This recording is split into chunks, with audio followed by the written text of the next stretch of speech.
Welcome to Sluggo. And Marty, I got a question for you before we get going here. A lot of people have been coming up to me asking me where we got the name Sluggo. Sluggo comes from 2011. Clemson was playing their fourth week of the season. They were coming off a victory over Auburn. Do you remember who they were playing that week, Beef? Florida State? The semi-holes, as we used to call them when I was at Clemson. There was a play in the third quarter. Sammy Watkins took a pass from Taj Boyd, 62 yards for a touchdown. I remember after the game, Sammy was asked about the play, and he said he was the one that recommended it to the coaches because he saw that DB biting on the slant. I think he said in the interview it was called Sluggo. I'd never heard that term before. Now, of course, I've heard of a slant and I've heard of a go, but I never heard the two together. Sluggo kind of stuck with me. Fast forward to March of 2020. We meet on social media. Marty invited me on his podcast, and that was a lot of fun. I really thoroughly enjoyed that. Well, we had a natural chemistry, and we had a shared sense of humor, as you could probably tell from this podcast. There was just a camaraderie we shared,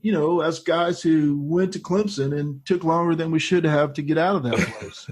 But actually, it was just cool and fun to have someone who loves podcasting and talking about sports as much as I do. And this podcast grew out of that conversation. But this will be about more than Clemson. My useless sports knowledge spans many sports, and I have many other fun stories and experiences, but we will try to be mostly college football. Yeah, we both love college football. That's our main thing. Our vision is to bring you a weekly show that entertains and informs. Sometimes that'll involve our beloved Tigers. But most of the time we'll find the most relevant, interesting, and fun stories to have you feeling like you're sitting at the neighborhood bar with friends chatting over 30 cold beers. 30. There will be guests, and not just of the Clemson ilk. We've made a list. We're reaching out, and we think you'll enjoy the guest we have on. And what you can do for us is hit the subscribe button. And if you're not a podcast guy, there will also be a video component. So check us out. The podcast version on Anchor and all the places you get podcasts will be on Facebook, YouTube, and of course, there'll be clips on Instagram.